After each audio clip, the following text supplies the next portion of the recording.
Dewey Cooper, Big David Hayes. Been knowing you guys a minute. Another big fight week this past week. Pacquiao Ugas, big upset. Break it down for me. Well, it's not big of an upset for me. You interviewed me last week and I told you Pacquiao was crazy to take this fight. I said, man, you gotta give Pacquiao credit because Ugas is a tough guy to take on a 10-day notice. Yeah. He was in shape, and I thought it was gonna be a hard fight for Pacquiao, so it's no surprise. Sharp basics, great experience, good strength, good power, and them body shots. I felt the few were low, had a slight effect on Pacquiao, but I told you that he was in that body hard, and Ugas landed some vicious body shots in the first 4 rounds and turned everything around for himself. Yep, and every time Pacquiao spazzed out, Ugas just kept everything in tight. A lot of defending, a lot of them spazzing punches. Winky right, basics. Yeah. You know, no surprise. But at the end of the day, you gotta credit Pacquiao. He won the fight, one of the best fighters in the world, being Earl Spence. Spence ended up getting injured. He could have took a lower common denominator type opponent.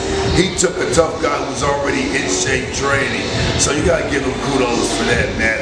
I didn't think it was a smart choice. I told you that on the last video, and man, it was a great fight. It was close. Pacquiao did his thing, threw a lot of punches, but Ugas' defense was impenetrable. That jab was strong. The body shots in that right hand was a little too much.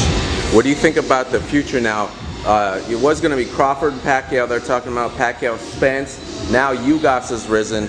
What's left for all the welterweight guys, including Spence, Crawford, and Ugas, and everybody else? Well, it's vindication because Sean Porter's in that mix too. When Ugas and Sean Porter had a fight that went down to the wire, that fight could have went either way. So Ugas, you know, he got a gift from the heavens. He got a blessing this way in the Pacquiao fight. I still think Terrence Crawford is the best in the weight class. I thought Earl Spence was right there. 1A, 1B, and now Ugas, you gotta put him in that mix, man. You gotta see, I love to see Spence and Ugas. That's what I love to see. I love to see that fight. How would you guys break down that fight, Spence and Ugas? Man, both guys strong jabs, both guys at the body hard. It would be a remarkable fight, and it's well deserved by Ugas. He just defeated Manny Pacquiao. Again, I can't stress it enough. I told you guys that wasn't the right choice. Pacquiao was too much balls, not enough smarts to choose him. Hey, I think it'll be a good fight. I'm not putting anyone over Spence right now. What about the Manny Pacquiao? You guys are Vegas guys. He really impacted the city in a lot of ways. What were those Pacquiao fight weeks like, and what have been your guys' lasting impressions of Pacquiao if this is his last fight? I got 2 great memories. That first Marquez fight, I was ringside for that fight. When Pacquiao dropped him 3 times and Marquez got up and made a historic comeback in that fight, ended up in a draw. And of course, we trained Jesse Vargas for the Pacquiao fight, so we actually fought against Manny Pacquiao. Manny Pacquiao is an icon. He's a great fighter. We love him dearly. He was one of my favorite boxers going into the Jesse Vargas fight. We got love for Manny Pacquiao, man. He's going to be missed dearly. And the last thing I'll say about him, especially in today's landscape, he's an old school dude who's willing to fight anybody, anytime. And I hope a lot of these young fighters start going back to that way, taking the fights at the right time, not trying to stall them out. And last thing, I forgot, does this clear the way back for Spence and Crawford? And who wins that one?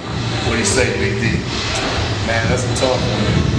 If Errol Spence wouldn't have gotten to that car accident, looked a little shaky his last fight, I would still be rocking with Spence, but I think Crawford is definitely I think Errol was a little shaky after that accident still. I thought it was a pick-em fight, but I always gave the favorite, slight favorite to Crawford because he's a dynamic boxer, switch hitter, been on the canvas, got up, he knows how to win, stays in shape, has power too, and he has fight IQ.